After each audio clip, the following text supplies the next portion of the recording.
Hello बच्चों, क्या हाल चाल है आप लोगों के। उम्मीद करता हूं कि सब बहुत मजे से होंगे और बहुत मजे से आप लोग अपनी पढ़ाई कर रहे होंगे सिस्टम से। तो आज बेटे ये लेक्चर है 8वां चैप्टर आपका 7वां समाकलन, और हम लोग बात करने वाले हैं प्रश्नावली 7.5 7.5 का इंट्रोडक्शन करेंगे आज। और बहुत इजी एक्सरसाइज है और एक भारी भरकम एक्सरसाइज करने के बाद आप लोग आए हो 7.4 में। सवाल करने के तरीके तो इजी थे, लेकिन उनमें काम बहुत ज़्यादा करना था। लंबे लंबे सवाल 2-2 पेजेस के थे आपके पास में। तो इसके अंदर ये थोड़ी इजी एक्सरसाइज है। और इजी क्या, हम लोग पढ़ेंगे क्या टॉपिक पढ़ना है हम लोगों को कि आंशिक भिन्नों द्वारा कैसे समाकलन किया जाता है, इस बारे में बात करनी है। और आंशिक भिन्न किस तरीके के फलनों पे अप्लाई होता है वो सब बात करेंगे। एक सवाल बड़े नंबर का यहाँ से मिलने की संभावना रहती है, तो उम्मीद करता हूँ कि इसको बहुत आप लोग हल्के में नहीं लेंगे, सीरियस लेकर के काम करेंगे। तो चलिए बात करते हैं कि क्या है आंशिक भिन्न वाला खेल। अभी तक जो बेटे हमने क्वेश्चन 7.4 में काम करके आए हैं। अच्छा, एक क्वेश्चन मैं आपके सामने लिखता हूं, तब शायद आपको कुछ चीजें बेहतर समझ में आए। क्वेश्चन आपकी बुक से लेता हूं। चलो एग्जाम्पल नंबर 11 ही लेते हैं। हम लोग बात करते हैं उदाहरण नंबर 11 की ही बात कर लेते हैं। सॉल्व नहीं करेंगे, थोड़ी सी चर्चा करनी है ताकि थोड़ी सी आपकी इस टॉपिक की भूमिका बन जाए, है ना। तो एग्जाम्पल नंबर 11 कह रहा है कि सर इंटीग्रेट कर दीजिए integration of D x upon, और आपके पास में x प्लस 1, ठीक है ना, एंड x प्लस के 2। ठीक है बेटा, ये है।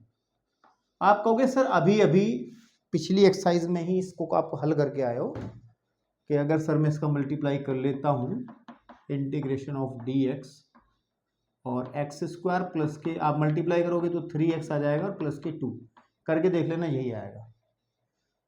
यहां पर हम लोग x के गुणांक को 1 बना करके, पूर्ण वर्ग बना करके, मतलब 7.4 का ये कौन सी टाइप होगी, 7th टाइप, यानी कि 1/ax² plus bx plus c plus के bx प्लस c, ये टाइप हो गई ये वाली। इस टाइप के सवाल हल करने के तरीके हमने पिछली एक्सरसाइज में आपको बताए हैं। तो अब एक तरीका तो वो है ही है आपके पास 7.4 वाला, है ना। एक तरीका तो वो है ही है 7.4 वाला, तो उससे तो आप करोगे ही करोगे। लेकिन 7.4 तो कर ली है हमने, ये बात सही है, लेकिन 7.4 के जो तरीके हैं उनसे सारे क्वेश्चन सॉल्व नहीं हो पाएंगे, ठीक है ना। ये कहिए 7.4 से हम इसको रिलेट करके चल ही नहीं रहे हैं। हम बात ये कर रहे हैं कि इस तरीके के सवाल को, क्वेश्चन को हम एक और अन्य विधि से सीखेंगे, है ना, जिसके फैक्टर हो जा रहे हैं इस तरीके से, और हम लोग उस विधि को कहेंगे कि आंशिक भिन्न द्वारा समाकलन इसका करके दिखाएंगे। इतना भोला नहीं है ये चीज, है ना, थोड़ा सा ये वेरिएशन दिखाएगा। अभी मैं लिखाऊंगा, अलग अलग टाइप के यहाँ फंक्शंस बनेंगे, अलग अलग टाइप का काम बनेगा, तो वो क्वेश्चन वाइज मैं आपको समझाते चलूंगा। मतलब मेन पॉइंट ये है कि आप ये मत समझे कि सर ये हमने कर चुके हैं और 7.4 में उसी तरीके से करें, नहीं। 7.4 से कहीं आसान तरीका आपको यहाँ नजर आएगा इसके अंदर, ठीक है। चलिए तो क्या करते हैं, कैसे करते हैं, इस बारे में हम लोग बात करेंगे। लेकिन उससे पहले एक चीज समझिए आप कि हम लोग आंशिक भिन्न किन के लिए प्रयोग करते हैं। बेसिकली आंशिक भिन्नों द्वारा समाकलन किन फलनों का किया जाता है, इस बारे में आप पहले समझिए, थोड़ा सा समय दीजिए। इंट्रोडक्शन को मैं पहले ही कहता हूं कि आप लोग इंट्रोडक्शन लेक्चर को स्किप वगैरह ना करें भैया, ढंग से देखें, भले ही थोड़ा स्पीड तेज करके देखें, लेकिन बातें जो है इंट्रोडक्शन में बहुत अच्छी अच्छी हो जाती हैं जो आपको के काम में आती हैं। तो इंट्रोडक्शन को थोड़ा सा विस्किप ना करें और यहाँ पे आ जाए सीधा, ठीक है ना, आपके पास में। तो आंशिक भिन्न द्वारा किस तरीके के फलनों का हम लोग समाकलन करते हैं। एक हमने पढ़ा था परिमेय फलन। आप लोग ज्यादा टेंशन ना लेना इन परिमेय फलन वगैरह की, ज्यादा डिटेल से नहीं जाना, सिर्फ पहचान है। परिमेय फलन में होता क्या है, परिमेय फलन कौन सा फलन होता है मेरे भाई, वो फलन होता है कि जिसमें ऊपर भी एक बहुपद हो और नीचे भी एक बहुपद हो। दो बहुपदों के अनुपात को हम लोग एक परिमेय फलन कहते हैं। बिल्कुल ठीक है। ऊपर हमारा कोई px फंक्शन है, नीचे कोई px है। px क्या है, px हमारा कोई बहुपद है, क्या है, px qx दोनों क्या है बेटे, ये बहुपद हैं, ठीक है। और साथ ही साथ एक कंडीशन और होती है कि जो qx है वो नेवर इक्वल टू 0, है ना। तो इस तरीके के फलन को हम लोग एक परिमेय फलन कहते हैं, जैसे P अपॉन Q के रूप में परिमेय संख्या को परिभाषित किया जाता है, उसी तरीके से ये है। तो परिमेय फलनों को हम लोग क्या करते हैं, इस वाली टेक्निक से इनको समाकलन करते हैं। अब परिमेय फलन कैसा होगा उस बात को समझना है। ठीक है, अब एक बात उसमें नोट कर लेंगे बीच बीच में जो चीजें बता रहा हूं। परिमेय फलन भी आपके पास में दो टाइप का होता है, ठीक है। एक होता है उचित परिमेय फलन। उचित परिमेय फलन, ये चीज थोड़ी सी अलग से बता रहा हूं। वैसे क्वेश्चन जब आपको करने सीख जाओगे तो इनका कहीं कोई नामो निशान नहीं रहेगा, सिर्फ आपको दिखेगा क्वेश्चन और आप टूट पड़ोगे इस विधि से सवाल करने पे। ये परिमेय फलन और ये QS बहुपद, ये समथिंग इस तरीके कोई चीजें आपको याद रखने की कोई जरूरत नहीं है जब आप सवाल करोगे। लेकिन मैं आपको पढ़ा रहा हूं, मैं तो थोड़ा क्वालिटी का तो ध्यान रखूंगा ही भाई, आपने पढ़ाने की क्वालिटी के मैं चीजें बता के चलूं ताकि आप लोग कभी कंफ्यूजन में ना आए। तो उचित परिमेय फलन होता है एक, और दूसरे को अनुचित भी कहते हैं या विषम परिमेय फलन भी कहते हैं। विषम परिमेय फलन कहते हैं। अब इन दोनों में खास बात क्या होती है मैं आपको बता दूं। इनमें खास बात क्या होती है, इसको प्रॉपर इंग्लिश में कहते हैं प्रॉपर रेशनल फंक्शन, इसको कहते हैं इम्प्रॉपर रेशनल फंक्शन या फिर ऑड रेशनल फंक्शन। विषम को कहते हैं ऑड रेशनल फंक्शन, अंग्रेजी में कहते हैं। तो देखो, अगर हम लोग बात करें कि Px, भाई मैं एग्जांपल लेता हूं, जैसे मैं लिखा कि x² + 1 बटे लिखा हुआ है x² + के 3x + के 2 लिखा हुआ है। तो ये आपके पास में एक परिमेय फलन है, बेसिक सी बात है। ये कैसा है फलन है बेटा, ये हमारा एक परिमेय फलन है, ठीक है ना। जहां पर हमारा Px ऊपर वाला ये है और Qx हमारा नीचे वाला ये है। ऊपर भी एक बहुपद है, नीचे भी बहुपद है, बहुत बढ़िया बात है, यानी कि परिमेय फलन है ये, इस बात को मान रहे हैं। देखना ये कि उचित है या अनुचित है, उचित है या नहीं है।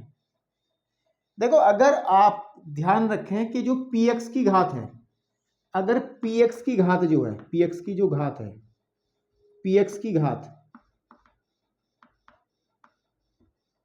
Qx से छोटी हो जाए, किससे, Qx की घात से छोटी हो जाए, तो ये आपके पास में एक परिमेय फलन कहलाएगा, उचित परिमेय फलन कहलाएगा। मतलब ये तो नहीं होगा ना, तो बराबर हो गए। देखो, ऊपर वाले की जो Px की घात है वो 2 है, घात का मतलब सबसे बड़ी घात x में, और यहाँ भी 2 है, तो दोनों बराबर हो गई, ठीक है ना।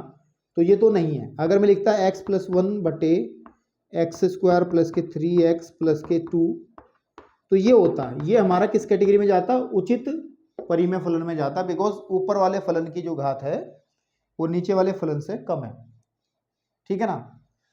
इस बात को इसलिए बता रहे हैं क्योंकि अभी ये क्वेश्चंस में इसकी जरूरत पड़ेगी, थोड़ी थोड़ी, बहुत ज्यादा नहीं, थोड़ी थोड़ी सी जरूरत पड़ेगी। विषम परिमेय फलन वो है कि अगर Px की घात जो है, की घात जो है वो बड़ी हो जाए या फिर बराबर भी हो जाए Qx की घात के, बिल्कुल ठीक बात है। तो उस तरीके का हम लोग कहते हैं कि ये विषम परिमेय फलन है। लेकिन हम लोग ध्यान रखेंगे आंशिक भिन्नों का जो यूज करना है हमें, जो ये मेथड लगता है आंशिक भिन्नों द्वारा समाकलन, वो इसी पे अप्लाई होता है, उचित परिमेय फलन पर। आपको गुरुदेव इसका क्या करेंगे, अरे मेरे भाई इसका भी आराम से काम करेंगे। हमारे पास एक भाग करने की विधि होती थी, है ना, कि अगर कभी ऐसा केस आ भी जाए, जैसे ये मैंने लिखा है कि x² + 1 बटे x² + के 3x + के 2, तो इसको हम भाग करके, एक टेक्निक है जो हमने 9th 10th में सीखी है, मैं बता दूंगा, करके दिखाऊंगा। अगर ऐसी कंडीशन आती है ऊपर नीचे सेम घात आ गई, मतलब विषम परिमेय फलन आ गया, तो फिर उसमें आंशिक भिन्न का कैसे यूज करना, पहले इसको थोड़ा सही करना होगा हम लोगों को, तब जाके ये बात बनेगी। तो मेरा कहने का मतलब ये है कि जब आप आंशिक भिन्न वाला जो मेथड यूज करोगे, आंशिक भिन्नों द्वारा समाकलन, तो आप उचित परिमेय फलन के लिए अप्लाई करोगे। किसके लिए अप्लाई करोगे, उचित परिमेय फलन, जहां पर ऊपर वाला जो अंश है, अंश बहुपद है, उसकी घात हर बहुपद से कम होगी। इस बात को बहुत अच्छे से दिमाग में आप रखोगे, ठीक है ना, बहुत अच्छे से। बात को मैं समझा पाया आपके। लेकिन अब ये बात है कि हम लोगों को एक चीज लिखनी है, यहां पर एक चीज लिखनी है कि ये उचित परिमेय फलन किस किस रूप में होगा और कैसे कैसे हम इसको आंशिक भिन्न में ब्रेक करेंगे, उस बारे में हम बात करेंगे। ये बड़ी इंपॉर्टेंट जानकारी है, इसको जरा कहीं ना कहीं रफ कॉपी में या एनीवेयर जहां आपकी ये सुरक्षित रह सके इसको नोट करो, फिर मैं आपको बताता हूं, क्योंकि हम लोग फोकस किस पे करेंगे, इस पर, ठीक है ना। अगर ये आता है तो पहले हम इसको ये बनाएंगे, कैसे बनाएंगे वो मैं बताऊंगा क्वेश्चंस के अंदर कैसे बनाएंगे। तो आप लोग जरा इसको नोट करें, फिर मैं चलता हूं कि उचित परिमेय फलन के कुछ टाइप्स के ऊपर, ठीक है।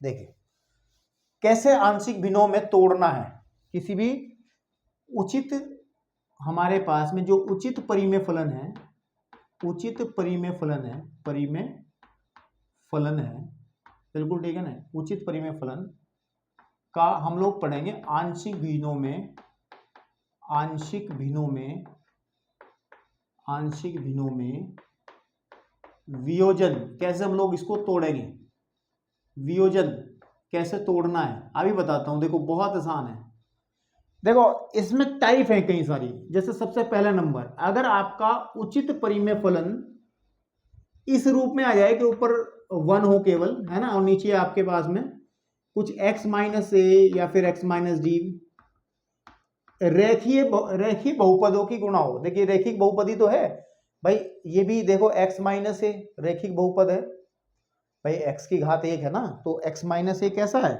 एक रेखिक बहुपद है ना। तो आपके पास में यहां पर इस तरीके से दूसरा बहुपद भी, सॉरी दूसरा हिस्सा भी कुछ इस तरीके से आए, तो इसका वियोजन कराएंगे a बटा x माइनस ए से प्लस b बटा x माइनस बी से, बिल्कुल ठीक है। मैं अभी आगे की चीज नहीं बता रहा हूं, पहले मैं उदाहरण नंबर आपको 11 सॉल्व करके दिखाऊंगा, फिर आपको थोड़ा अच्छा फील होगा। उदाहरण नंबर 11, उदाहरण नंबर 11 में उन्होंने जो क्वेश्चन दिया है मेरे बेटे, वो दिया है मेरे बेटा के dx अपॉन x प्लस 1 और x प्लस 2। आप ध्यान दो, x प्लस 1 x प्लस 2, आप ध्यान दो लगभग इसी फॉर्म का है भाई। a का मान माइनस में आ गया तो उसको हम माइनस कॉमन निकाल प्लस कर सकते हैं, उसमें कोई दिक्कत नहीं है। तो हम लोग पहले क्या करेंगे, इसको इंटीग्रेट नहीं करेंगे, हम लोग पहले जो फलन है x upon 1 upon x plus 1 और x प्लस 2 को बेटे उठा लेंगे, बिल्कुल ठीक बात है। ओके एक मिनट भैया, एक मिनट कुछ काम है थोड़ा सा, ठीक है बेटा। तो हम लोग इसको ब्रेक करके आपको दिखाते हैं कैसे ब्रेक इसको करना है अकॉर्डिंग टू दिस रूल कि बेटा a अपॉन, देखो ये पहला फैक्टर आ जाएगा a प्लस 1 और b अपॉन यह आ जाएगा दूसरा फैक्टर x प्लस के 2, ठीक है जी। अब इसमें क्या करोगे आप, इसे सॉल्व कर लोगे और a और b के मान निकालोगे, मतलब फिर इस फलन को हम दो भिन्नों में तोड़ लेंगे। तो आप लिखेंगे, देखो यहाँ पर x प्लस 1 को रखेंगे जो का तुम, यहाँ जाएगा x प्लस के 2, जब यहाँ पर एलसीएम लेंगे घर वाले का भी तो x प्लस 1, ये खास बात है कि बेटा एलसीएम यही आ जाएगा ना, इसकी मल्टीप्लाई इधर a इंटू एक्स प्लस का 2 और प्लस का b इंटू एक्स प्लस का 1, ये आ जाएगा, इस हर से ये हर कट जाएगा, तो 1 बराबर आ जाएगा a इंटू एक्स प्लस 2 और b इंटू एक्स प्लस का 1। यहाँ पर हमें a और b के मान निकालने पड़ेंगे, किसके मान निकालने पड़ेंगे बेटा, a और b के मान निकालने पड़ेंगे। देखो a और b के मान निकालने के तरीके यहाँ दो हैं, या तो अंदर मल्टीप्लाई कर लो, ठीक है ना, या फिर एक काम कर लो, देखो अगर मैं a का मान निकालना चाहता हूं तो b वाला हिस्सा जीरो करना पड़ेगा, ध्यान से देखो b वाला हिस्सा जीरो करना पड़ेगा। b वाला हिस्सा जीरो करने के लिए हमें x का कुछ ऐसा मान देना पड़ेगा जिससे ये वाला जीरो बन जाए, b जीरो हो जाए, तो फिर हम लोग इजीली a का मान निकाल लेंगे। भाई जीरो तो घर वाले ही करेंगे, तो x का जो है हमारे पास में मान अगर मैं -1 रख दूं, देखो दिख रहा है ना, अगर यहाँ पे -1 रख दूं तो जीरो हो जाएगा। अगर नहीं समझ में आ रहा है तो एक काम करें, साइड में ले जाएं, x प्लस 1 को जीरो करना है, इससे ही पूछ लो, बता भाई x का मान क्या होना चाहिए, कहोगे सर -1। तो आप एक काम करें, यहाँ पर x इज इक्वल टू -1 रखने पर तो हमें मिलेगा क्या, 1 is equal to a into -1 plus 2 और b इंटू -1 प्लस 1, ये हो गया जीरो। तो यहाँ से देखो आप ध्यान से अगर सॉल्व करोगे तो दो में से एक जाके एक बचेगा, a का मान 1 आ जाएगा। फाइनली हम ये कह देंगे कि a इज इक्वल टू हमारा 1 निकल गया, बहुत अच्छा, ये समीकरण 1 इसको कहेंगे आप। अब हमें b का मान निकालना है, b का मान निकालने के लिए बेटे हम लोगों को क्या करना पड़ेगा, a को जीरो करना पड़ेगा, और जो कि साफ साफ दिख रहा है, x फिगर -2 भर दिया जाए समीकरण 1 में, x इज इक्वल टू -2 रखने पर क्या होगा, देखो 1 बराबर a इंटू -2 प्लस 2 और प्लस का b इंटू -2 + 1। तो यहां से जब इसे सॉल्व करोगे तो 0 हो जाएगा, यहाँ -1 आ जाएगा, b का मान आ जाएगा -1। कौन सा आ जाएगा बेटे? b का मान आ जाएगा -1। तो बस हमने काम कर लिया, a और b के मान निकालना सबसे बड़ा काम है इसके अंदर। तो अब हम क्या करेंगे, अतः इस बात को ध्यान दें, ये जो फंक्शन था कि 1/x + 1 x + 2, इसको हम इजीली लिख सकते हैं a का मान कितना निकाला आपने 1, 1/x + 1 लिख सकते हैं, और देखो प्लस देखो b का मान माइनस में, तो मैंने माइनस यहाँ लगा दिया, 1/x + 2। मेरे भाई समझ में आ गई बात? चाहो तो आप इसे सॉल्व करके देख लो, एलसीएम लेके यही बन जाएगा। बड़ी कमाल की बात है ये। क्लियर हो गया मेरे भाई? क्लियर हो गया? ओके। तो अब ध्यान से देखो, हमें इसी का तो समाकलन करना, हमें समाकलन करना है इस फंक्शन का। ये तो करवा रहा है मेरे से वो, और हमने इसको आंशिक भिन्नों से ब्रेक कर लिया, तो इसका मतलब समाकलन करना होगा 1/x + 1 dx का, और समाकलन करना होगा x + k2 dx का। देखो कितना इजी हो गया। इस फंक्शन को हमने दो भिन्नों में तोड़ लिया, इसी को कहते हैं आंशिक भिन्नों द्वारा समाकलन, या फिर आंशिक भिन्नों में वियोजन के माध्यम से समाकलन। तो बेटा देखो 1/x ये हो जाएगा log x + 1 minus log x + 2 और प्लस का हो जाएगा c। तो फाइनल आंसर देंगे log m log p minus log q होता है log p/q। तो हम लोग लिख देंगे x + 1/x + 2, ठीक है, x + 1/x + 2, ठीक है मेरे भाई, और प्लस का c। क्या आ जाएगा? प्लस का c। तो इस तरीके से एक हमने ये फंक्शन ध्यान से देखोगे तो ये उचित परिमेय फलन है, क्योंकि ऊपर की जो घात है वो नीचे की घात से कम है। नीचे की घात को अगर आप दिमाग लगाओ इस क्वेश्चन के अंदर, इसमें ध्यान दो आप, px क्या हमारा 1 है, और जो नीचे का qx है इसकी घात जब मल्टीप्लाई करोगे तो 2 आएगी। तो ऊपर की घात, ऊपर सर पे वजन कम होना चाहिए। मेन देसी भाषा में याद रखें कि ऊपर की घात कम का मतलब है कि ऊपर सर पे वजन हमारा कम होना चाहिए, तब जाके हम इसको आंशिक भिन्नों द्वारा ब्रेक कर सकते हैं। और ब्रेक करने के बाद ये सवाल बड़ा ही इजी और बड़ा ही सरलतम समझ में आएगा। तो हमने आपको भी दिखाया कि फर्स्ट टाइप के क्वेश्चन को कैसे आपको करना है, ठीक है ना। और उम्मीद करता हूं कि ये जो हमने उचित परिमेय फलन का रूप, पहला रूप लिखा है, इससे आपको समझ में आ गया होगा। ऐसा होगा तो ऐसा लिखना, लेकिन अभी ये अपना वेरिएशन दिखाएगा, थोड़ी अपनी कलाकारी दिखाएगा। तो मैं आपको दिखाना चाहता हूं इसका सेकंड, थर्ड और फोर्थ रूप। देखो अगर कभी, ठीक है, ऐसा हो सकता है, देखो यहाँ पे मैं 1 लिख के चला हूं, यहाँ पे px लिख लो, आपको दिक्कत नहीं है। क्या लिख लो? px, क्योंकि उचित परिमेय फलन है तो ये कन्फर्म है कि नीचे की घात से ऊपर कम रहेगी। px भी कुछ भी आ सकता है। ऐसा है कि ये क्वेश्चन ऐसा भी हो सकता था, कैसा हो सकता है कि ऊपर होता कि यहाँ होता 2x + k3/x + 1 और x + k2। ये क्वेश्चन ऐसा भी हो सकता था। तब भी हम लोगों को क्या काम करना था, तब भी इसको आंशिक भिन्न में ब्रेक ऐसे ही करते, a/x + 1 और प्लस b/x + 2, और फिर सेम प्रोसीजर से इसको नीचे की तरफ बढ़ाते और इजीली आप लोग फिर इसको आंशिक भिन्न में ब्रेक करके आंसर ले आते। इससे फर्क ही नहीं पड़ेगा, मैं दिखाऊंगा आपको अभी क्वेश्चंस करके। अभी तो शुरुआत है आंशिक भिन्नों की बेटा, ठीक है ना। चलिए अब दूसरी कैटेगरी आपकी क्या होती है।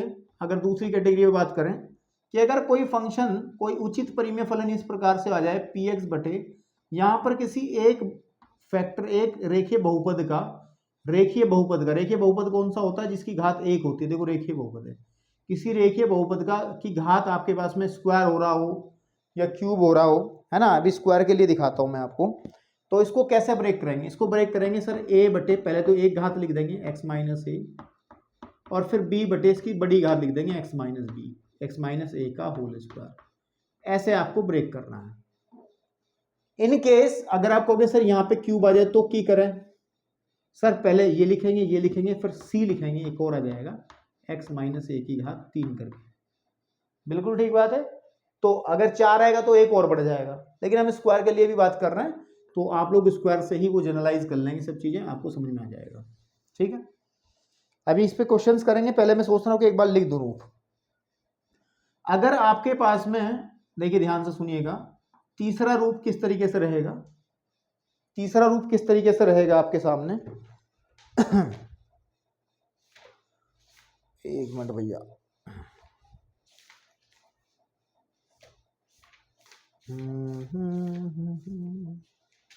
मैं कुछ आपको बताना चाह रहा इसलिए मैं कुछ चीज़ देखना चाह रहा हूँ अपनी पुरानी बुक के अंदर। ठीक है।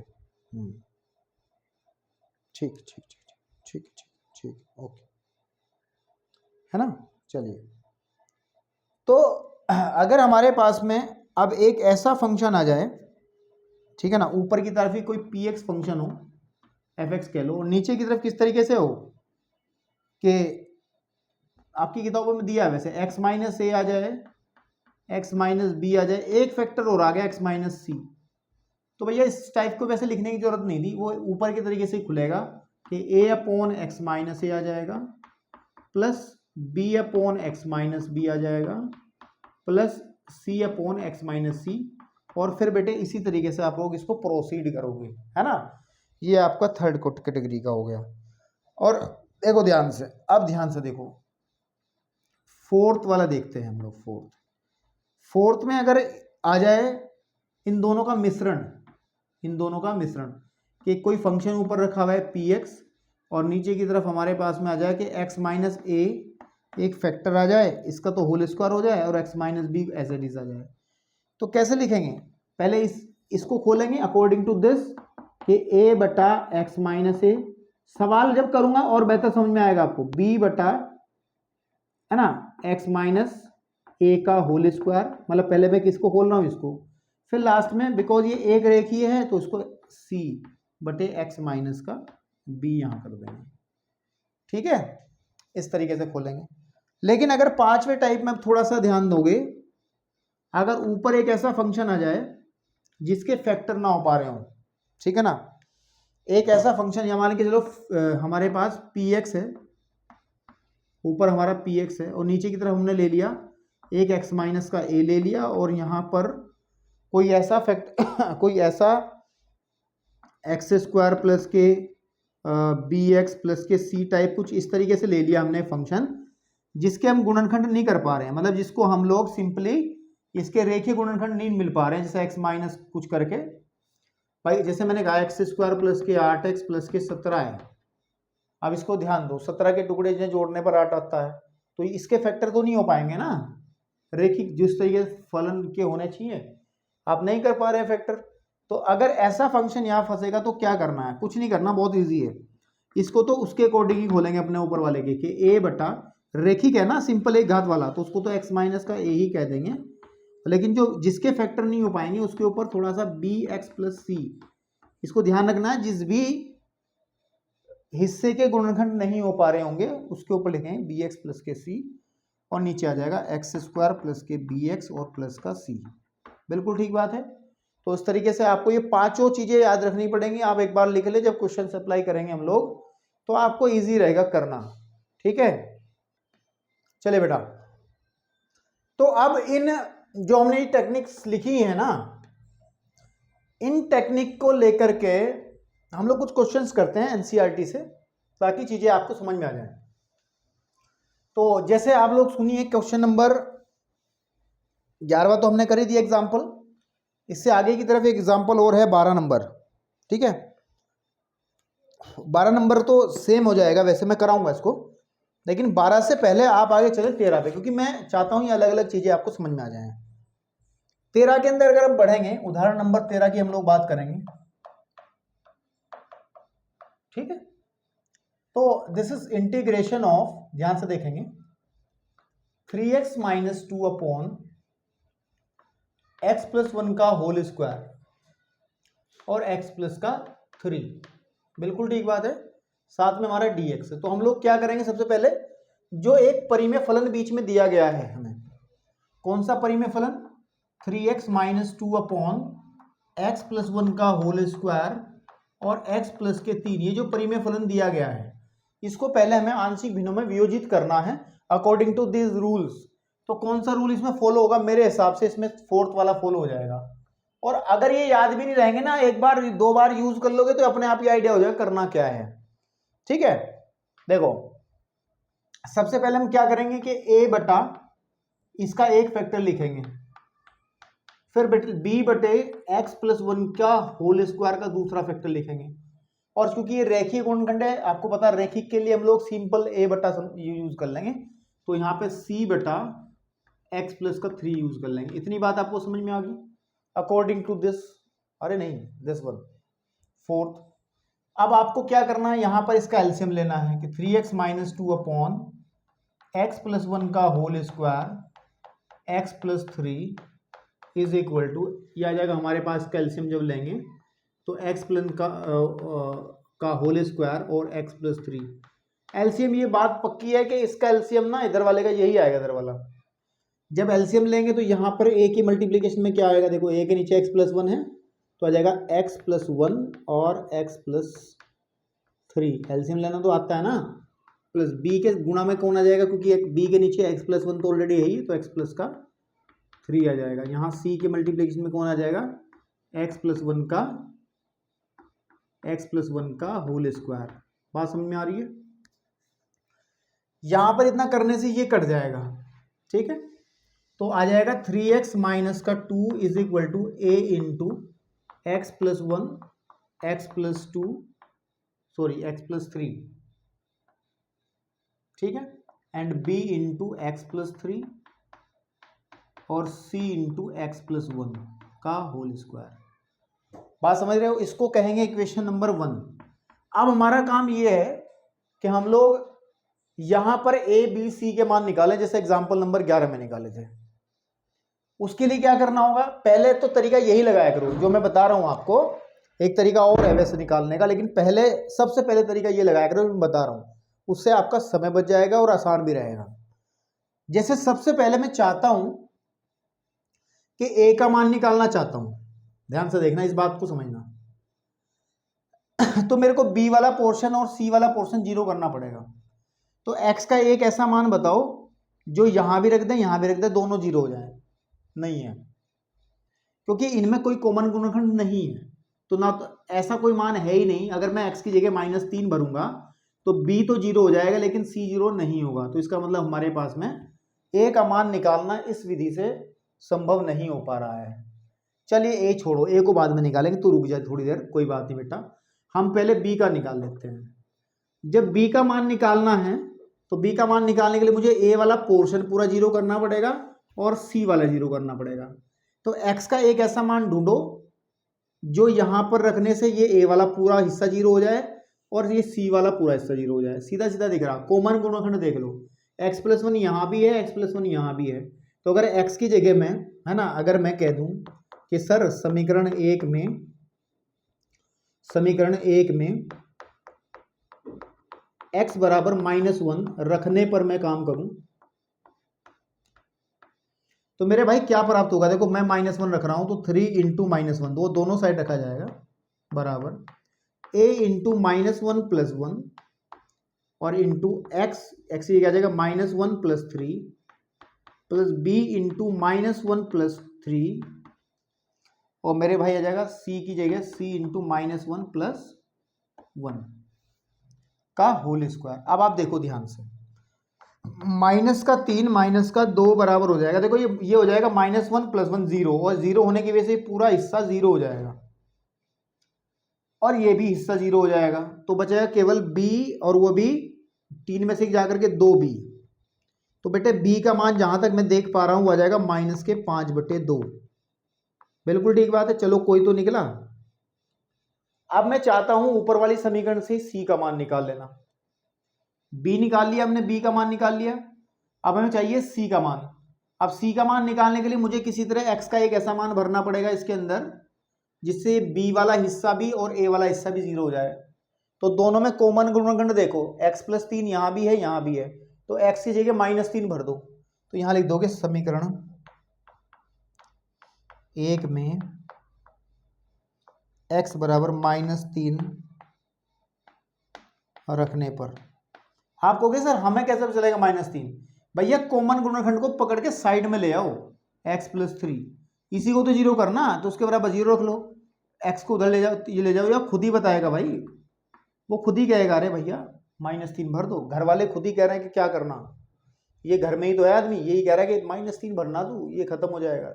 इसमें -3 भर खत्म हो जाएगा। तो जब इसमें भरेंगे हम लोग मेरे भाई, तो यहाँ आ जाएगा समीकरण 1 में भरे ना, तो 3 इंटू -3 -2 इज इक्वल टू, देखो ये वाला 0 हो जाएगा, कहने की जरूरत नहीं है। जब यहाँ पे मैं क्या करूँगा, जब दिखाऊँ आपको करके दिखा देता हूँ कि sir -3 + 1 and -3 + 3 plus b into -3 + 3 plus के c इंटू -3 + 1 का होल स्क्वायर। यहाँ से देखोगे आप -9 और -2 बराबर, ये भी 0 हो गया ये वाला पोर्शन और ये वाला भी 0। यहाँ पे बचेगा -2, उसका स्क्वायर 4 हो जाएगा, तो 4c। तो जो c का मान है मेरे हिसाब से -11/4 आ जाएगा। ओके, अब हमें जो अभिलाषा है, जो हमारी तृष्णा है, इच्छा है, वो है कि a का मान भी निकल आता है सही, लेकिन नहीं निकल रहा, तो उसके लिए हमें क्या करना होता है, समीकरण 1 को दोबारा से सॉल्व करते हैं, ठीक है ना। तो मैं कहाँ सॉल्व करूं भाई, मैं कहाँ सॉल्व करूं, एक काम कर लो बेटा, ये वाला पोर्शन पूरा नोट कर लो, क्योंकि नंबरिंग याद रख लेंगे आपके, उसमें रजिस्टर में लिखी रहेंगी वो, ठीक है ना। तो मैं बताता रहूंगा कौन से टाइप का है ये, क्योंकि जगह भी चाहिए ना भाई सवाल सॉल्व करने के लिए। तो मुझे किताबों में भी है, वैसे हम किताबों से भी जोड़ लेंगे इस बात को। किताबों में भी देखो ये 7.4 दिख रहा है ना, ये टेबल बना रखी इन्होंने, ये यही है। तो मैं रफ कर दूं इसको, ठीक है, ओके। तो बेटा अब समीकरण 1 को पुनः उठा लेंगे, बस इसमें खेल सारा यही है, ए बी सी के मान निकालने का ही। तो समीकरण 1 को हम लोग 1 से हम लोग बात करते हैं। 1 क्या है समीकरण, 3x - 2 इज इक्वल टू, देखो a इंटू, मैं इसकी मल्टीप्लाई कर लेता हूं,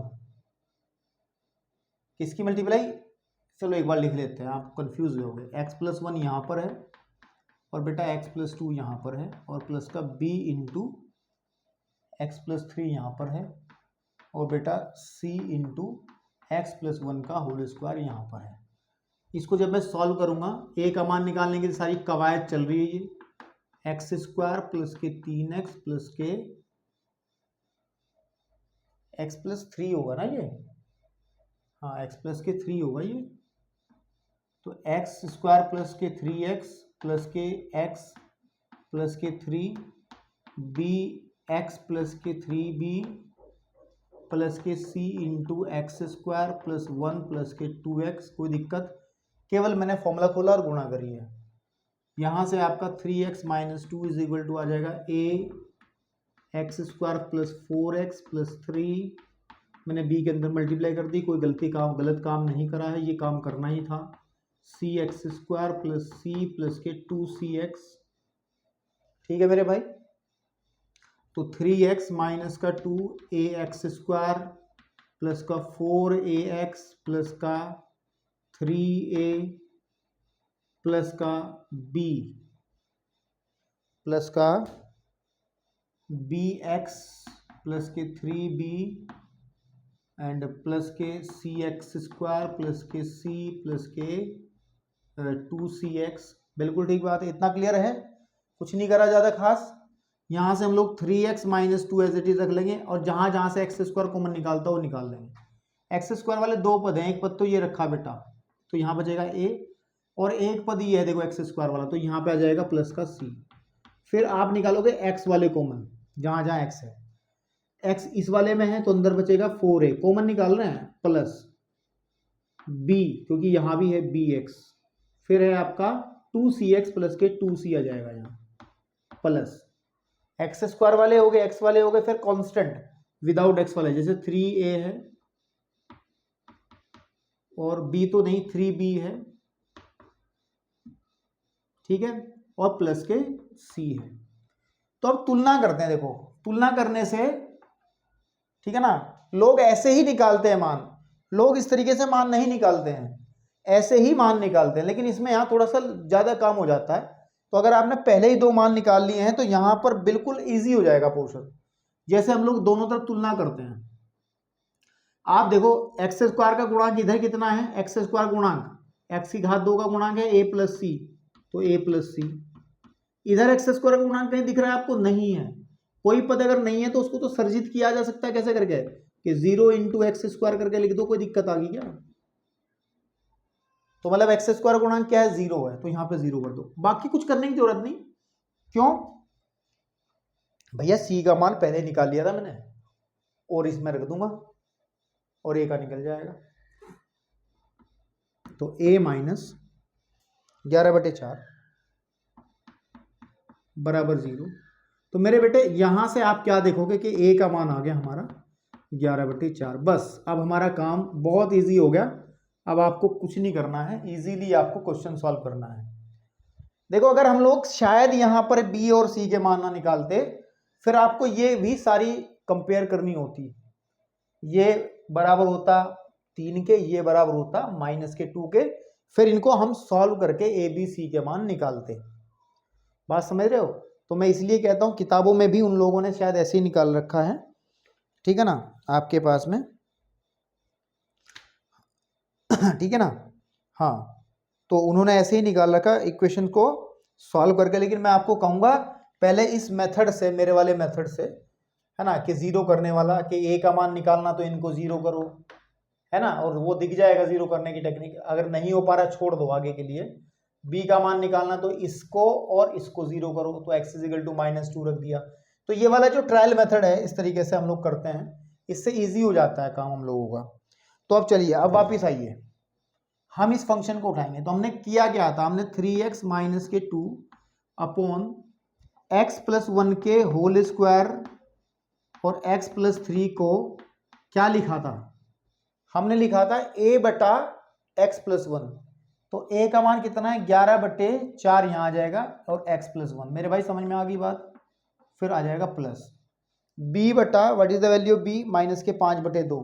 तो मैं यहां पे माइनस लगा रहा, 5/2 और इंटू x + 1 का होल स्क्वायर, फिर प्लस c बटा, व्हाट c की वैल्यू -11/4 में निकाल चुका हूं, तो माइनस आ जाएगा यहाँ, -11/4 और x + 3, x + 3। इसका समाकलन करना है बेसिकली। ये तो करा रहा है मेरे से वो, बताओ, यही करा रहा है ना मेरे से वो, dx कराना चाहता है। इसका मतलब हम लोग इनका अलग अलग समाकलन कर देंगे। 11/4 x + 1 dx minus integration 5/2 x + 1 का whole square dx minus integration 11/4 x + 3 का समाकलन। मेरे भाई आपको समझ में आई मेरे कहानी जो मैंने बताया? समाकलित कर लेंगे बहुत इजीली, क्योंकि ये ट्रिक आपको बहुत इजी काम करके दे देती है। 1/x + 1 आ जाएगा का होल स्क्वायर माइनस इंटीग्रेशन 5/2 बाहर आ जाएगा, इंटीग्रेशन इसको ऊपर लेके जाओ, x + 1 की घात -2 dx हो जाएगा, माइनस 11/4 आ जाएगा यहाँ पर, इंटीग्रेशन 1/x + 3 का dx।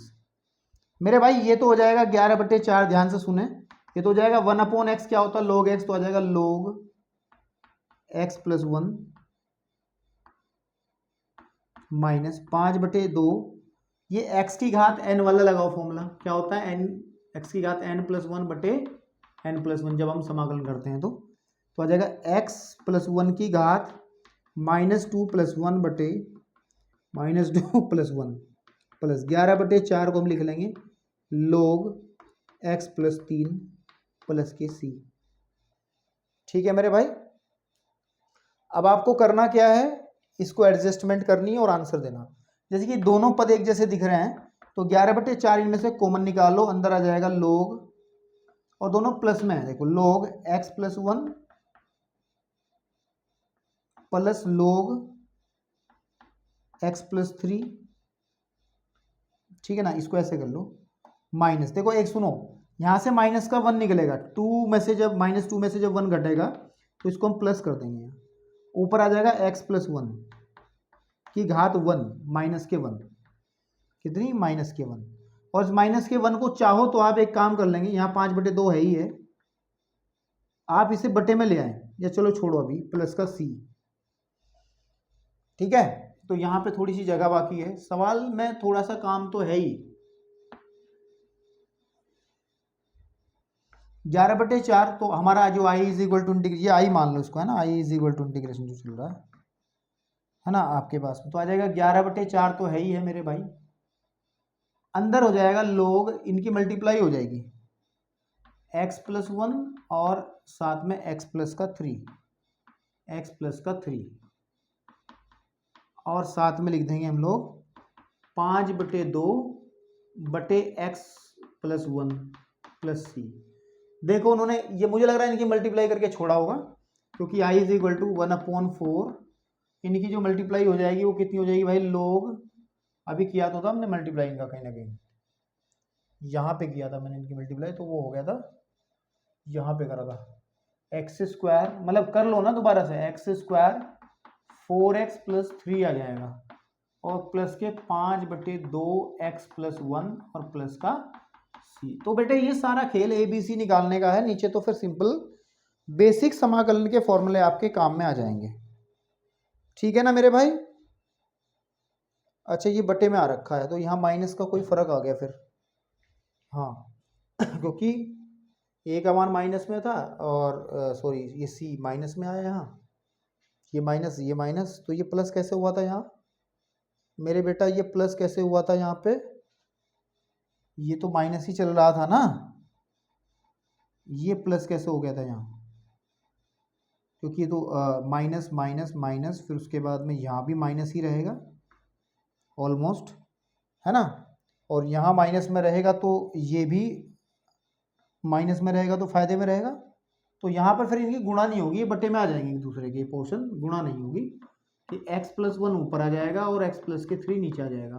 लॉग की प्रॉपर्टी है ना कि जो माइनस में होगा उसको, वो प्रॉपर्टी पड़ी थी कि log p/q को लिखा जाता है log p - log q, है ना, तो वो वाली प्रॉपर्टी हम लॉगरिथम वाली यूज कर लो, जो अवकलन में आपको बताई थी हमने। देखो अब ट्राई कर लो, अब देख चेक कर लो, अब ठीक है, ओके। जितना छोटा क्वेश्चन ये आपकी एनसीईआरटी बुक में कर रखा है, इतना लग नहीं रहा ना, बोर्ड पे बहुत सारा काम हो चुका है, ठीक है। चलिए अब हम चलते हैं बेटे नेक्स्ट टाइप को पढ़ते हैं, पहले हम 12वें सवाल को करेंगे, है ना, जिसमें हमें प्रॉपर इम्प्रॉपर रेशनल फंक्शन की जानकारी मिलेगी।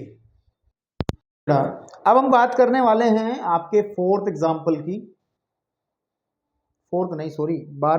की, और इसको थोड़ा अलग क्यों कराया गया है। अच्छा मैंने आपको शुरुआत बता दी कि जो अभी हमने फॉर्म लिखी थी, जो 5 रूप लिखे थे आंशिक भिन्नों में ब्रेक करने वाले, वो किस पे अप्लाई हो रहे थे, वो उचित प्रॉपर रेशनल फंक्शंस, उचित परिमेय फलन पे इस्तेमाल होते हैं। उचित का मतलब ये था कि अगर हमारे पास px/qx कोई भी एक परिमेय फलन है, ठीक है ना, तो ऊपर वाले की जो घात है वो नीचे वाले से कम होनी चाहिए, दिस इज द कंडीशन, है ना, कि px की जो घात है, ये हमने बात लिखवाई थी आपको स्टार्टिंग में ही, वो छोटी होनी चाहिए qx की घात से, है ना, qx की घात से। तो अगर ये होता तो ये प्रॉपर एक उचित आता है, इस पे हम फिर लगा सकते हैं आंशिक भिन्न वाला कॉन्सेप्ट, लेकिन ऐसा नहीं है, ये बराबर आ गया, तो ये आपका विषम यानी कि ऑड रेशनल फंक्शन आ गया।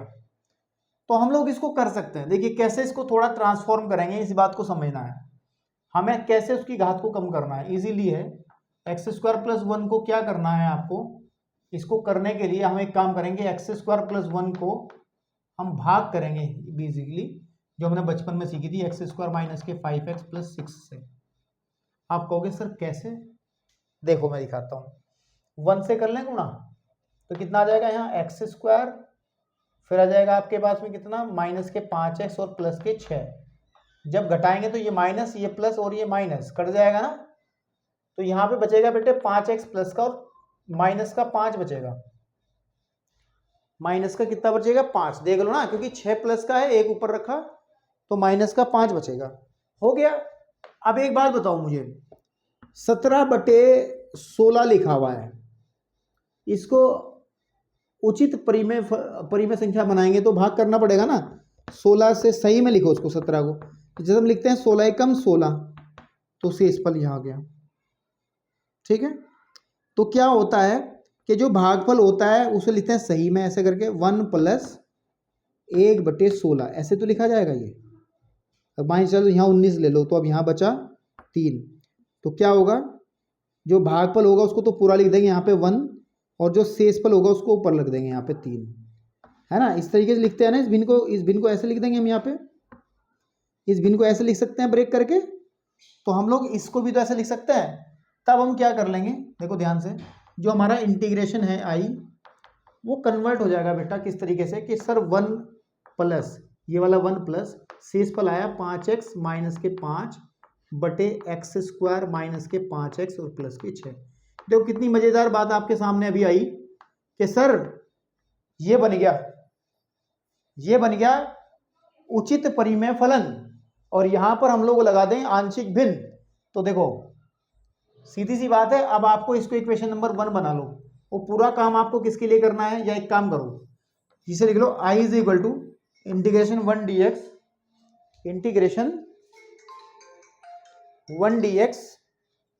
dx अलग आ जाएगा, plus integration 5x minus 5 upon x square minus के 5x और प्लस के 6 और dx। ठीक है, या चाहो तो उसको थोड़ा और अच्छे से लिखोगे कि 1 dx 5 कॉमन निकाल लो, अंदर बचेगा x माइनस 1 बटे एक्स स्क्वायर माइनस के 5x प्लस के 6 बराबर ये। अब आपको सर मैं तो 5.7.4 के हिसाब से कर दूं, अरे करना चाहो उससे कर दे, वो भी हो जाएगा, कोई दिक्कत वाली बात नहीं है। लेकिन अब वो आंशिक भिन्न से करेंगे, किससे करेंगे, आंशिक भिन्न से। तो हम लोग को क्या करना पड़ेगा हम लोग को क्या करना पड़ेगा बेटा, इसको मैं क्या कर लेता हूं, यहाँ पे इस i को लिख लेता हूं मैं i1 plus 5i2 equation number 1 बना दूंगा। और जहां पर हम लिख देंगे sir i1 is what integration 1 dx है i1, और i2 इज वॉट, i2 हमारा इंटीग्रेशन है x माइनस 1 बटे एक्स स्क्वायर माइनस के 5x प्लस के 6 और dx। तो अब आप क्या करोगे, i2 को ले लो, i1 तो इजीली सॉल्व हो जाएगा, i1 को तो यही कर दो, चलो 1 का होता है x प्लस के c1 आ गए, तो ये तो बात खत्म हो गई, हमने i1 निकाल दिया। तो हम लोगों को i2 को सॉल्व करना है, किसको सॉल्व करना है, i2। नाउ i2 के लिए पहले हम इस फंक्शन को जो हमारा बना है व्हाट x माइनस 1 बटे एक्स स्क्वायर माइनस के 5x प्लस के 6 को हम लोग इसको आंशिक भिन्न में ब्रेक करेंगे, उसके लिए नीचे के फैक्टर करने पड़ेंगे। तो x माइनस 1 बटे 6 के टुकड़े जिन्हें जोड़ने पर 5 आता हो, एक्स स्क्वायर माइनस के 2x माइनस 3x और प्लस के 6। इसको जो अगर आप सॉल्व करोगे बेटा तो आ जाएगा, इसको और आगे सॉल्व कर लो, x माइनस 1 बटे आ जाएगा, x कॉमन निकालेंगे तो x माइनस 2, और फिर माइनस के 3 कॉमन निकालेंगे तो x माइनस का 2। फाइनली आपके पास में आ जाएगा कि सर x माइनस 1 बटे x माइनस 2 एक फैक्टर आ जाएगा, x माइनस 3 एक फैक्टर आ जाएगा। तो अब ये किस तरीके से तोड़ना पड़ेगा हमें, ये पहले वाला ही रूप है। आप जो मैंने तोड़ने का जो तरीका बताया था आपकी किताबों में सारणी 7.2 भी लिखी है, ध्यान से देखो, कैमरे में दिख गया होगा आपको। तो आपको पहले तरीके से ब्रेक करना है इसको कि क्या, क्योंकि नीचे रैखिक गुणनखंड लिखे हैं, इसको लिखेंगे a बटा एक्स माइनस 2 ए बी बटे एक्स माइनस 3 और प्रोसीड कर देंगे बेटा। क्या कर देंगे, प्रोसीड, चाहो तो उसको इक्वेशन नंबर 2 कह लो, और क्या करेंगे, एलसीएम ले लो यहीं कहीं। ठीक है बेटा, तो जब एलसीएम लेंगे तो x माइनस 2 एक्स माइनस 3 यहां पे आ जाएगा a into x minus 3 b into x minus 2, है ना, इससे ही कट जाएगा जो कि हमेशा कटेगा। x minus 1 should be equal a into x minus 3 और b इंटू एक्स माइनस 2। अब यहां से a का मान निकालना तो b को 0 करना पड़ेगा। तो b को 0 करने के लिए इतनी समझ आपके अंदर विकसित हो गई होगी कि x की जगह अगर मैं 2 रख दूं तो ये माइनस 0 हो जाएगा। ये नहीं भी समझ में आ रहा है तो x माइनस 2 को 0 रख के देख लो, x का मान कितना है 2, तो x के 2 रखो, तो x इज इक्वल टू 2, इसको 3 समीकरण कह लो और यहां लिख दो समीकरण 3 में x इज इक्वल टू 2 रखने पर तो मेरे भाई ये आ जाएगा 2 माइनस 1 बराबर a into 2 minus 3 plus b into 2 minus 2। यहाँ पे आप क्या देखेंगे तो 1 बचेगा, 1 इज इक्वल टू माइनस का a, बिकॉज यहाँ माइनस प्लस का 0, तो a का मान आ जाएगा बेटे माइनस का 1, और इसका कोई दुनिया की ताकत है मना नहीं करेगी। अब मेरे को निकालना है बी का वैल्यू। समीकरण 3 पे देखो ध्यान से, बी का वैल्यू निकालने के लिए मेरे को ए को खत्म करना पड़ेगा। तो मेरा तो इसके लिए मुझे 3 रखना पड़ेगा ना। तो समीकरण 3 में x बराबर 3 रखने पर, तो जब 3 रखेंगे बेटा तो यहाँ पे आ जाएगा 3 माइनस 1 बराबर a into 3 minus 3 b into 3 minus 2। तो ये आ जाएगा 2 बराबर, ये 0 हो गया और यहाँ पे आ जाएगा b का मान आ जाएगा 2। बस भाई b का मान कितना आ गया बेटा हमारा 2 आ गया। अब आप समीकरण 3 में आ जाओ। समाकलन तो इसका ही करना, I2 तो हमारा यही है ना। चलो I2 ही लिख लो, है ना।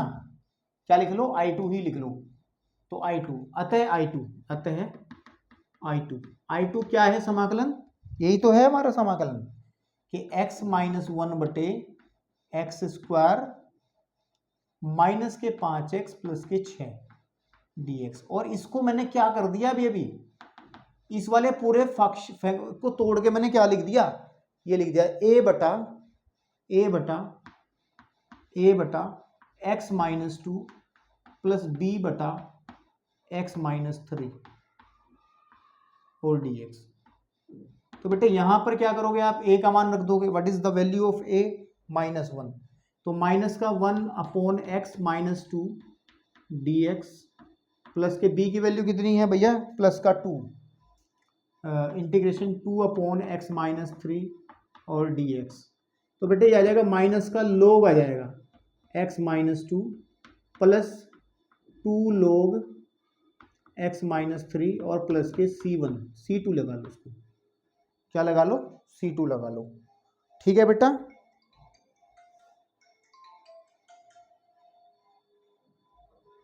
हेलो,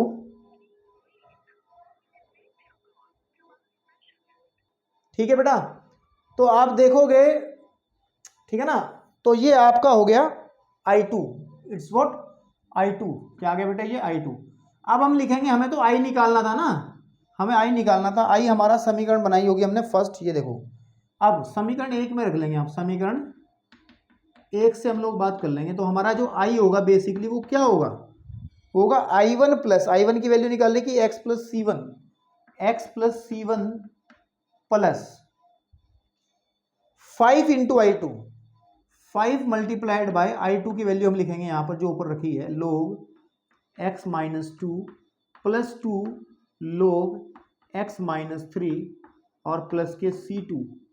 तो आप लिखेंगे x is equal to x plus, मैं 5 की मल्टीप्लाई C1 C2 को बाद में लिखूंगा, तो यहां लिखूंगा 5 log x माइनस 2 प्लस के 10 log x माइनस 3 और प्लस C1 प्लस C2। तो बेटे I की वैल्यू आ जाएगी x minus 5 log x minus 2 plus 10 log x minus 3 plus C1 plus C2 को नया कांस्टेंट हम लोग C कह सकते हैं। तो ये रहा आपका आंसर क्वेश्चन नंबर 12 का। तो उम्मीद करता हूं कि अभी थोड़ी थोड़ी आपको कैसे आंशिक विलोम ब्रेक करना हो आपको समझ में आ रहा होगा। ठीक है भैया मेरे, ओके ठीक है। अब हम चलते हैं 14th एग्जाम्पल, एक और थोड़ा अलग टाइप का है, बट इसको मैं बीच में ही छोड़ूंगा और आप लोग खुद से करोगे इसको, ठीक है। 14 कैमरा चल रहा है नहीं चल रहा, बीच में बहुत रोकना पड़ रहा है, कॉल्स आ रही हैं पता नहीं क्यों आज इतनी, ठीक है ओके। तो देखिए बेटा, हम बात करते हैं, आपके सामने एक एग्जाम्पल्स है। कौन सा एग्जाम्पल है भाई, एग्जाम्पल नंबर 14 है। सर कह रहा है कि I इक्वल टू इंटीग्रेट करके दिखाइए एक्स। वैसे ये बहुत इजी है, मेरे पास बहुत तरीके इसको करने के, लेकिन अभी तो हम लोग आपको कंफ्यूज नहीं करेंगे कोई दूसरा तरीका बता करके, हम आंशिक भिन्न से ही बात करेंगे। पहले तो इस क्वेश्चन में से जो परिमेय फलन है उसको उठा लो। हम लोगों ने उठा लिया x square upon x square plus 1 और बेटे एक्स स्क्वायर प्लस 4 में हम एक काम करते हैं, देखो एक्स स्क्वायर यहाँ भी यहाँ भी यहाँ भी, हम लोग अभी अवकलन समाकलन में कोई बात नहीं कर रहे, हम सिर्फ इस परिमेय फलन को थोड़ा सा चेंज कर रहे हैं कि हमने एक्स स्क्वायर को कोई नया वेरिएबल जैसे मैं वाई कह लेता हूं, तो तब क्या होगा रखने पर, तब हमारे पास मिलेगा y बटा y प्लस 1 और y प्लस 4, ताकि इसको हम लोग फिर आंशिक भिन्न में कैसे ब्रेक करेंगे, कौन सा टाइप हो गया ये, जो हमने वो 5 टाइप पे लिखवाई, ये पहला ही टाइप है। देखो नीचे की तरफ रखा हुआ जो बहुपद है, सॉरी जो नीचे लिखे गुणनखंड है वो रेखिक है, तो रेखिक होने पर हम लिखते हैं a बटा लीनियर होंगे, लीनियर मतलब रेखिक एक घात वाले, और b बटे y प्लस 2। ठीक है बेटा, तो क्या करेंगे हम लोग, इसको ब्रेक कर लेंगे, ऐसे कोई दिक्कत वाली बात नहीं है। एलसीएम हमारा आ जाएगा कितना, ये तो इधर जो होगा तू चलेगा ही चलेगा, तो यहाँ पे आ जाएगा a into y plus 2, b into y plus 1, और बटे आ जाएगा y प्लस 1 और y प्लस 2, ये कैंसिल आउट हो जाएगा। तो y इज इक्वल टू आ जाएगा a into y plus 2 b into y plus 1, इसको इक्वेशन नंबर 1 कह लो। जैसे a का मान निकालना तो b को 0 करना पड़ेगा, सीधे सीधे दिख रहा है y बराबर -1 रखने पर हमें ये काम मिल जाएगा। तो -1 इज इक्वल टू आ जाएगा a इंटू -1 प्लस के 2 प्लस b इंटू -1 प्लस 1, तो ये 0 हो जाएगा। यहाँ से आप देखेंगे a का मान -1 आ जाएगा बहुत आराम से। फिर इसी के अंदर अगर हम लोग b का मान निकालना चाहते हैं तो a को 0 करना पड़ेगा, y की जगह -2 भरो, y इज इक्वल टू -2 रखने पर, तो जब -2 रखेंगे तो -2 इज इक्वल टू कौन सी में, समीकरण 1 में ना, समीकरण 1 में है ना, तो -2 इज इक्वल टू आ जाएगा a इंटू -2 प्लस 2 और प्लस के b इंटू -2 प्लस 1। यहाँ से आप देखोगे तो -2 इज इक्वल टू आ जाएगा माइनस का b, तो b का जो मान है बेसिकली वो दिख रहा होगा आपको 2 आ जाएगा। दिख रहा नहीं दिख रहा, नीचे दिख रहा है बिल्कुल बाउंड्री पे, हाँ दिख रहा है। तो भैया अब सुनो, मतलब हमने इस फंक्शन को, जो हमारा फंक्शन था ये वाला फंक्शन, ये जो फंक्शन था x² अपॉन x² प्लस 1, नहीं ये जो फंक्शन था हमारा ये वाला कि y अपॉन y प्लस 1 और y प्लस के 4 को हमने ब्रेक कर लिया दो पार्ट्स में, a बटा a का मान है -1, तो -1 बटा y प्लस 1, और फिर प्लस का b की वैल्यू है 2 बटा y प्लस 1। बिल्कुल ठीक बात आ रही है। अब आप वापिस x² की वैल्यू यहाँ भर दो, देखो यहाँ आ जाएगा x² बटे x² प्लस 1 और x² प्लस 4, मैंने क्या करा y की जगह x² भर दिया, -1 बटे x² प्लस 1 प्लस 2 बटे, अब देखो कितना इजी हो जाएगा ये x² प्लस का 1 है ना, यहाँ पे 2 था ना, यहाँ पे 2 था, इसको समाकलित करना है x² अपॉन, इसी को तो समाकलित करना है। अब करेंगे समाकलन, अब ये कुछ नहीं रहा, बिल्कुल इजी हो गया। तो हम लोग बेटे समाकलन करेंगे, -1 बाहर निकाल लेंगे and dx upon x² plus 1, जो कि डायरेक्ट आपको फॉर्मूला पता है। और यहाँ पे भी आप जब इसको इंटीग्रेट 2 बाहर आ जाएगा, इंटीग्रेट करोगे 1 अपॉन x² प्लस √2 का होल स्क्वायर और dx।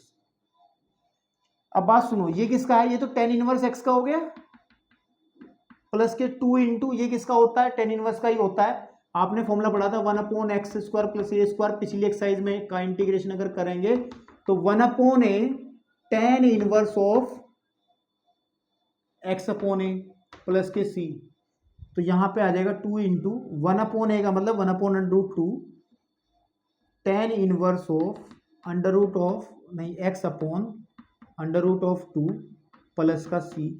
थोड़ा सही कर दो उसको, माइनस का tan इनवर्स x, ये जब इससे काटेंगे तो √2 बचेगा, और tan इनवर्स ऑफ x बटे √x और प्लस का c। आंसर मेरे भाई समझ में आया, इजी था या नहीं था, इजी था ना, कहीं मिस्टेक हो गई क्या यार, बहुत डिफर आंसर आए हैं, हमने शायद a और b के मान गलत निकाल लिए हैं।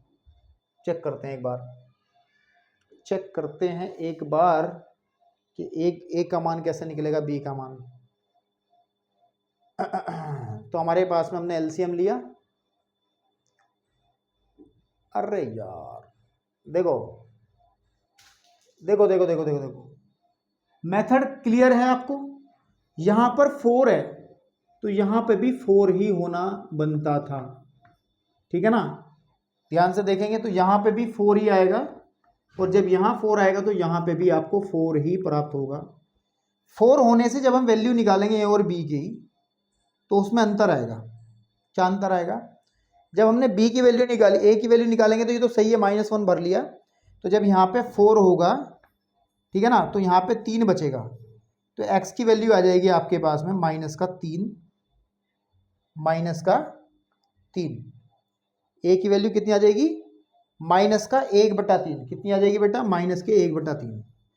ए की वैल्यू आ जाएगी -1/3। वो थोड़ा सा लिखने में वहाँ गड़बड़ हुई है। फिर ऐसे ही जब इसको आप सॉल्व करोगे और यहाँ पे 4 रखना पड़ेगा आपको, फिर -4 रखना पड़ेगा, ठीक है ना। जब -4 रखेंगे इसके अंदर तो 0 हो जाएगा। तो फिर बेटा b की जो वैल्यू आएगी आप कैलकुलेट कर लेना, ठीक है ना। और b की जो वैल्यू आएगी वो आ जाएगी आपकी 4/3। तो कोई बात नहीं, यहाँ पे और b के मान गलत लिख दिए हमने। यहाँ पे कितना आएगा? 1/3। तो यहाँ पे 3 रह जाएगा, तो 1/3 बाहर आ जाएगा और यहाँ पे 1/3 रहेगा। यहाँ पर b की वैल्यू आ जाएगी 4/3, तो 4/3 रह जाएगा, और तो 4/3 बाहर रह जाएगा बेटा, है ना। और यहाँ पर 4/3 रहेगा, ठीक है। और 4/3 को जब इसे देखें 2√2/3 आ जाएगा, अपॉन 3 यहाँ पे आ जाएगा √2, ठीक है आपके पास में। नहीं, फिर यहाँ भी तो चेंज होगा ना, जो गलती उठाई है मैंने यहाँ, ये भी तो 4 होगा यहाँ, और यहाँ पे लिख देंगे 2 का स्क्वायर। तो यहाँ पे √2 को कोई आने का मतलब ही नहीं है। चलो दोबारा लिख देते हैं पूरा नीचे से, 2 का स्क्वायर, और तो यहाँ पे आ जाएगा -1/3 tan inverse x plus 4/3 1/a, tan inverse of x/a, x/2 plus c। ये कट जाएगा 2 बारी, तो आ जाएगा -1/3, और tan inverse of x plus के 2/3 tan inverse of x/2 plus c answer. अब ठीक है जी, ओके। चलिए अब हम चलते हैं बेटे इस एक्सरसाइज के। पहले हम 16वें सवाल को निपटाएंगे ताकि आपको और एक आध टेक्निक समझ में आ जाए, ठीक है ना। तो 16 एग्जाम्पल देखिए पहले। कौन सा देखिए? 16। मैं ये बदल बदल के क्यों करा रहा हूं, क्रम से क्यों नहीं कर रहा हूं? क्योंकि आपकी समझ में इजीली आ जाए। ताकि एग्जाम्पल नंबर 16 हम लोग देखेंगे अगर, तो उदाहरण नंबर 16 पे हम लोग अगर दिमाग लगाएंगे अपना, तो ये भाई साहब I = एक्सरसाइज में बहुत सवाल हैं, आपकी बहुत अच्छे से प्रैक्टिस होने वाली है, ठीक है बेटा। नीचे है हमारा x+1, सॉरी x+2, बहुत ध्यान से लिखो नहीं तो पूरा काम खराब हो जाता है। x² + 1, ठीक है जी, और dx। देखो सबसे पहले चेक करो कि दिया गया परिमेय फलन उचित है या अनुचित है। उचित है। ऊपर की घात 2 है, नीचे की घात मल्टीप्लाई करोगे तो 3 मिल जाएगी। ऊपर वजन कम है, तो हम लोग इसको वियोजित करेंगे। सबसे पहले पार्शियल फ्रैक्शन में इसको तोड़ेंगे। अब आप लोगों से मैं पूछूंगा, अपनी कॉपी खोलो और जो मैंने टाइप लिखवाया है ये कौन से टाइप का है। सर टेबल में चले जाओ, मैं तो टेबल से ही बात कर लूंगा। ये लास्ट टाइप का है, 5वें टाइप का है। कहोगे कैसे? नीचे रेखिक गुणनखंड है, इसको तो सीधा लिख देंगे a/x+2। रेखिक को तो ऐसे लिखते हैं ना, लेकिन यहां पर एक द्विघातीय बहुपद है। एक द्विघातीय बहुपद है, और ऐसा बहुपद जिसके फैक्टर नहीं हो सकते। x² + 1 के फैक्टर नहीं हो सकते मेरे भाई। तो जिसके फैक्टर नहीं होते उसे लिखेंगे bx + c upon x² + 1। Type number 5 में देखिए ना, इजीली आपको समझ में आ रहा होगा। बस फिर अपना कार्यक्रम शुरू कर दीजिए, जैसे मैंने आपको बताया है करना। पहले इसका एलसीएम ले लीजिए आप, ठीक है। x+2 एंड x² + 1, तो बेटे एलसीएम यही आएगा, x+2 x² + 1, a इंटू आ जाएगा x² + 1, और bx + c इंटू आ जाएगा x+2। इससे ये कट जाएगा, तो हमारा x² + 1 इज इक्वल आ जाएगा ए एक्स स्क्वायर प्लस 1 और बी एक्स प्लस सी एक्स प्लस का 2, इसको कह दो समीकरण number 1।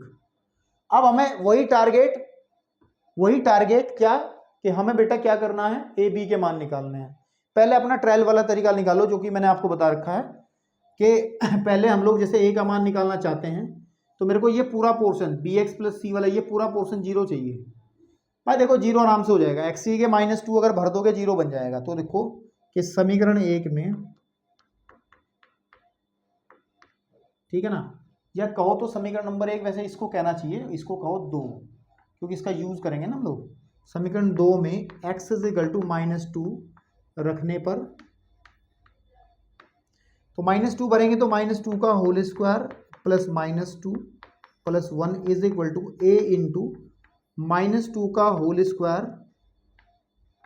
Plus 1 plus b x या b इंटू -2 प्लस सी और -2 प्लस 2, है ना।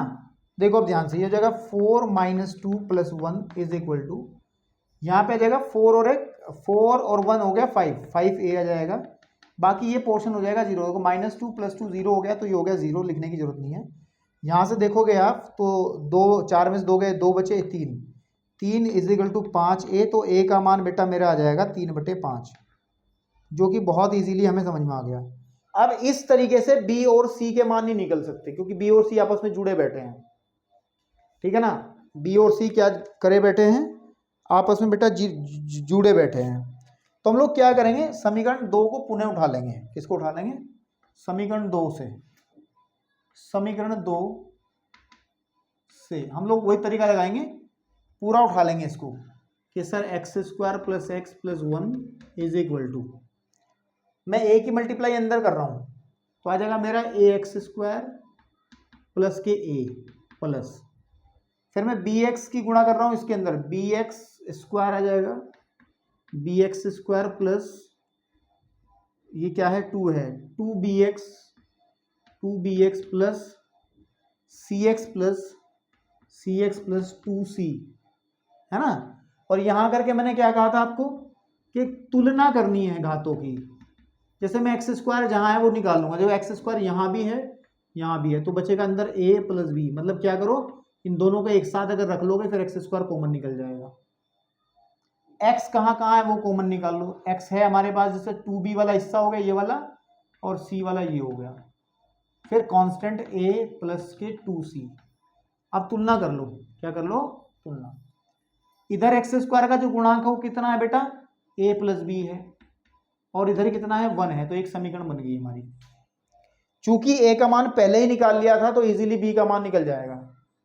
चूंकि हमें पता कि a का मान हमें पता है 3/5 है, तो इसीलिए हम लोग 3/5 plus b is equal to 1, और b की वैल्यू आ जाएगी 1 माइनस के 3/5, या फिर b का मान आ जाएगा बेटे 2/5। इजीली निकल गया, सिर्फ एक बचा अब हमारे पास। अब आप 2b प्लस c का मतलब है कि x का गुणांक इधर ये है, इधर x का गुणांक 1 है, इज इक्वल टू 1। अब ये भी हमने b का मान निकाला, रख दो। b का मान भरेंगे तो बेटा c का मान आपको आराम से मिल जाएगा, 4/5 plus c is equal to 1, and the value of c 1 minus के 4/5, c की वैल्यू आ जाएगी 1/5। ठीक है आपके पास में, ठीक है जी। तो अब ए बी सी के जब हमने मान निकाल लिए तो उठाओ समीकरण 1 और कर दो समाकलन। तो यहां से हम लोग समीकरण 1 उठा लेंगे और बेटे सिर्फ आंसर की तरफ बढ़ेंगे समीकरण 1 से, क्योंकि हमें समीकरण 1 थी sir x square plus x plus 1 है बटे हमारा एक्स प्लस 2 और X square plus 1 is equal to था ए का मान निकला 3/5, तो 3/5 into x plus 2 B X plus C, यहाँ को ध्यान देंगे, बी एक्स प्लस सी यहाँ को ध्यान देंगे, बी का मान है हमारा 2/5 एक्स प्लस सी का मान कितना है बटे 1/5 बटे एक्स स्क्वायर प्लस 1। थोड़ा सही कर लें, इसी को तो हमें समाकलित करना है कि मैं डायरेक्ट लिख दूँ यहाँ पे dx, तो मुझे इसका समाकलन करना होगा dx और मुझे इसका समाकलन करना होगा, प्लस है यहाँ बीच में dx। ठीक है जी। तो भैया देखो 3/5 बाहर आ जाएगा, इंटीग्रेशन 1/x+2 का तो आप आराम से लोग में करके लिख दोगे। ठीक है, प्लस 1/5 देखो यहाँ से कॉमन निकल रहा है तो 1/5 बाहर निकाल देंगे और आ जाएगा 2x + 1/x² + 1 dx। आप कहो सर इसका क्या करूं? कुछ नहीं है इसके अंदर, अगर आप लोगों ने समाकलन को थोड़ा सा गहराई से पढ़ा होगा तो कुछ नहीं है इसका। 1/5 को रखिए बाहर, अंदर देखो इंटीग्रेशन 2x/x² + 1 अलग कर लो dx और इंटीग्रेशन 1/x² + 1 कर लो dx अलग से। मेरे भाई देखो नीचे वाले का अवकलन ऊपर रखा हुआ, नीचे वाले को t माने अगर तो ऊपर वाला मिल जाएगा, तो आप चाहे तो डायरेक्ट कर सकते हैं। देखो आप देखो ना, अगर मैं x² + 1 को मैं t मान लूंगा तो बेटे 2x dx बराबर किसके आ जाएगा? dt आ जाएगा। तो ये जो समाकलन है 2x/x² + 1 dx, ये कैसे कन्वर्ट हो जाएगा? ये हो जाएगा सर dt/t, यानी कि log t है ना, log t + c जो भी है, यानी कि log x² + 1 आ जाएगा। तो मैं डायरेक्ट यूज कर लूँ, 3/5 है ही है, इसको लिख दूंगा मैं log x + 2 + 1/5 रखिए और ब्रैकेट के अंदर चलिए, इसका आंसर कितना आ जाएगा? log x² + 1 प्लस ये आ जाएगा tan इनवर्स x और प्लस का c। बस थोड़ा सा इसको सही बना के लिख देना और कुछ नहीं है इसके अंदर। ठीक है भैया, 3/5 log x + 2 और फिर अच्छा ये मोड लगाते हैं बेचारे, ये मोड लगाते हैं, तो आप मोड भी लगा लो, कोई दिक्कत नहीं है, यहाँ पे मोड लगाने में कोई दिक्कत नहीं है। ठीक है, आपके पास में 1/5 को मल्टीप्लाई करोगे तो आ ही जाएगा। तो ठीक है ना, तो हो गया। एक लास्ट एग्जाम्पल और बचता है जो कि आपको थोड़ा सा मैंने छुड़वाया था लेकिन मैं कराऊंगा जरूर। तो last example of this introduction now going on. ठीक है, अब जा रहा है होने, I am going to solve it. तो 15 एग्जाम्पल आप ध्यान देंगे तो i = इंटीग्रेशन है, इसने लिखा है 3 sin phi। आप कहोगे सर ट्रिग्नोमेट्री फंक्शंस आ गए, आपने परिमेय फलन कहा था, और cos phi। मेरे भाई ये आप ही करोगे, अभी 2 मिनटों को 5 माइनस के cos² phi और माइनस के 4 sin phi। जरा चौक उठा लो, मैं चौक कीजिए, इसके बिल्कुल एक पॉइंट भर चल रहा है और d phi, इसका समाकलन में करना है। ठीक है जी, ओके। अब ध्यान से देखो, पहले आप इसमें काम करो, पहले आप sin phi को, ठीक है ना, sin phi को आप नया वेरिएबल कुछ मान लो, चौक जरा ले लेंगे मिनट। sin phi को क्या कह लो, नया वेरिएबल कुछ मान लो आप, ठीक है ना। पहले एक बात सुनो, i = मैं इसको लिख रहा हूं 3 sin phi माइनस के 2 जो का तू रख रहा हूं, cos phi भी जो का तू रख रहा हूं, लेकिन मुझे एक बात नजर आ रही है कि मैं इसको लिखूंगा cos² phi को मैं साइन में कन्वर्ट करूंगा, क्योंकि जब मैं इसे चेंज करूंगा तो इजी हो जाएगा। और 4 sin phi और d phi। तो अब मान लो, देखो यहाँ पे माना हम लोगों ने क्या कर लिया, माना कि जो sin phi है उसको हम लोग t मान लेते हैं। ठीक है भाई, तो सीधी बात है, जब इसका अवकलन करूंगा तो cos phi d phi का मान जो है वो कितना आ जाएगा, cos phi d phi मान कितना आ जाएगा, dt। तो हम लोग जब ऊपर रखेंगे तो इंटीग्रेशन आ जाएगा 3t-2 और ये हो गया बेटा कितना, dt। देख लो ना, cos phi d phi, cos phi d phi 5 - 1 - t² और माइनस के 4t। अब i = आ जाएगा इंटीग्रेशन 3t - 2 dt अपॉन, इसको मैं जब मैं सॉल्व करूंगा ना तो आ जाएगा t² शुरू में आ जाएगा और फिर आपके पास में माइनस के 4t यहाँ लिख देंगे और माइनस के 5 यहाँ लिख देंगे।